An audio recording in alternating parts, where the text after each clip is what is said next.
Hello, my name is Jiaru Zhao, and my major is Master of Applied Linguistics. In this video, I would like to talk about language diversity. Let's first have a look at language diversity in the world, and then move on to talk about the specific situation of language diversity in Australia. People are concerned a lot about the fact that biological diversity is under threat during recent decades. Actually, language diversity faces a similar dilemma as biological diversity. Linguists predict that 50 to 90% of the world's languages will disappear by the end of this century. Although many minority languages face extinction crisis, it seems that the loss of language diversity may not capture the hearts and attentions of the wider public. According to the United Nations Educational, Scientific and Cultural Organization, of the 6,700 languages spoken worldwide, at least 40% are in danger of disappearing. Many of these are indigenous languages.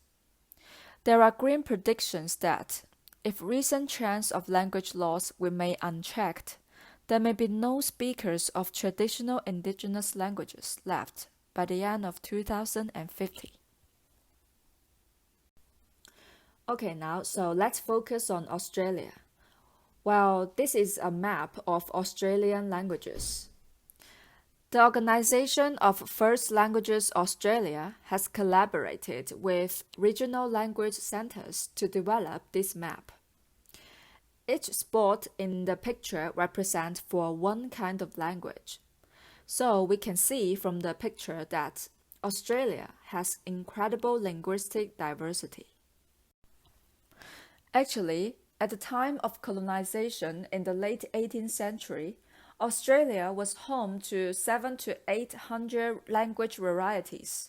They distributed across the continent, including Tasmania and the Torres Strait Islands. These languages can be grouped into more than 250 distinct languages, some of which include a number of dialects.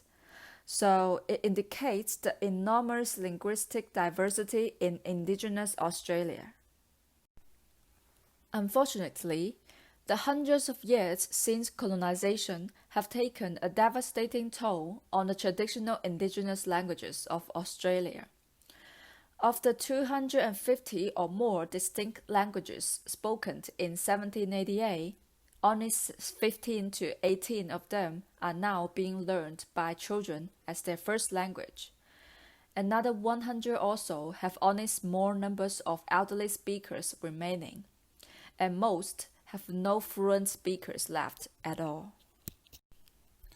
According to the National Indigenous Language Report 2020, around 90% of Aboriginal and Torres Strait Islander people report that they do not speak their traditional language anymore.